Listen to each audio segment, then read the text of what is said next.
Welcome to my channel. ಇವತ್ತಿನ recipe ಸೌತೆಕಾಯಿ carrot ಒಂದು ಕೋಸಂಬರಿ ಮಾಡ್ತಾ ಇದ್ದೀನಿ.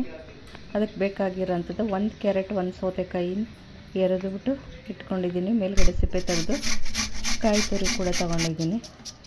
ನಂತರ ಸೌತೆಕಾಯಿನೆಲ್ಲ ಹೆಚ್ಚಿಟ್ಕೊತಾ ಇದ್ದೀನಿ. ಕ್ಯಾರೆಟ್ ಎಲ್ಲ ತುರಿದು ಇಟ್ಕೊಂಡಿದ್ದೀನಿ. ನಂತರ ಒಂದು ಬಟ್ಲಿಗೆ ತುರಿದಿರೋ ಕ್ಯಾರೆಟ್ ಹಾಕ್ಕೊತಾ ಇದ್ದೀನಿ. ಸೌತೆಕಾಯಿ ಕೂಡ ಹಾಕ್ಕೊಂಡಿದ್ದೀನಿ. ನಂತರ ಮೆಣಸಿನಕಾಯಿ ಹಾಕ್ಕೊಂಡಿದ್ದೀನಿ. ನಂತರ ಕೊತ್ತಂಬರಿ ಸೊಪ್ಪು ಕೂಡ ಹಾಕ್ಕೊತಾ ಇದ್ದೀನಿ. ಹಾಕ್ಕೊಂಡು ಕಾಯಿ ತುರಿ ಹಾಕ್ಕೊಂಡಿದ್ದೀನಿ. ನಂತರ ರುಚಿಗೆ ತಕ್ಕಷ್ಟು ಉಪ್ಪು ಹಾಕ್ಕೊಂಡು ಲಾಸ್ಟಲ್ಲಿ ಒಂದು ಅರ್ಧ ಒಳ್ಳೆ ನಿಂಬೆಹಣ್ಣು ಇಂಟ್ಕೊತಾ ಇದ್ದೀನಿ. ಹಾಕ್ಕೊಂಡು ಇಂಟ್ಕೊಂಡು ನಂತರ ಎಲ್ಲನೂ ಚೆನ್ನಾಗಿ ಮಿಕ್ಸ್ ಮಾಡಿದ್ರೆ ರುಚಿಕರವಾದಂಥ ಕ್ಯಾರೆಟ್ ಸೌತೆಕಾಯಿ ಕೋಸಂಬರಿ ಸವಿಯಲು ಸಿದ್ಧ.